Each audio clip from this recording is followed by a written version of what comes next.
One of the most memorable moments that I've had in the business was when a guy walked in the front door that had red and blue hair and sat down in my office and told me that he was the lead singer for a rock group that has had 9 Grammy Awards.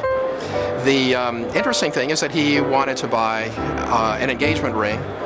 His fiancée had to wait for 4 years while the band was becoming successful, and he wanted to get her at least 1 carat for every year that they had been, she had been waiting basically while he became successful.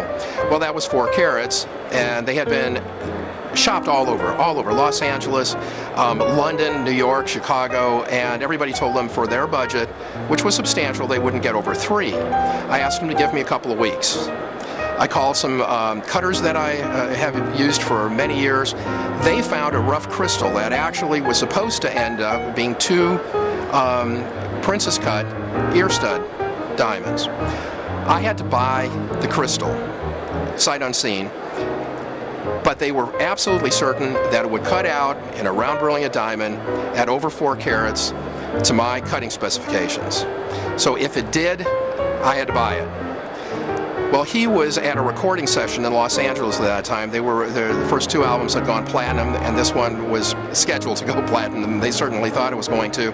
I pulled him out of a recording session. I called the studio. I said, "You've got to get him out right now, this minute." So they stopped the session, and he came out, and we talked on the phone. And I said, "Here's the deal, my friend. I found the stone. It'll work, but I have to have a commitment. I have to have a commitment now." He said, "Go ahead with it." And without a nickel down, I had the stone cut for him. Thankfully, he paid. And so I was happy, he was happy, she was happy, and that's about as unique as I can get in the jewelry business.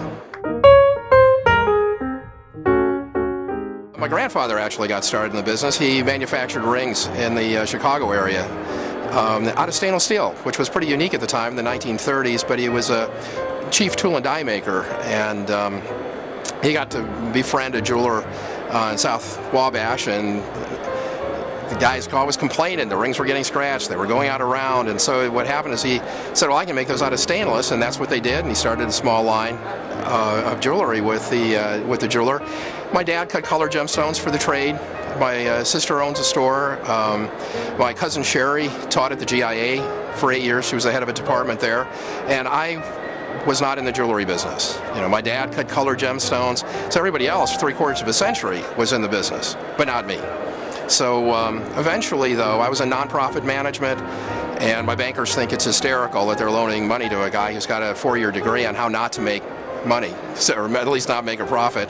But eventually I turned the corner and decided I'd get a real job, and the jewelry business made a lot of sense. I went back and got a graduate gemologist diploma from the GIA, and took it very seriously, and has been very good for me. It's a good industry, it's a fun industry, and we do things differently than most stores.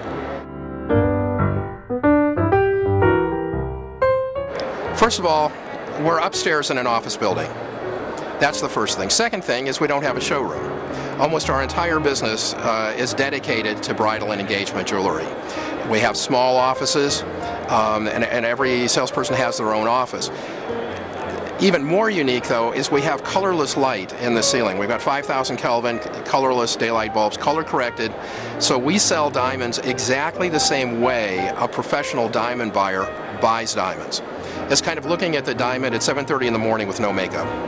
It will always look better every place else than it does at our store, but it gives the customer the same advantage that a professional diamond buyer has when they buy a diamond.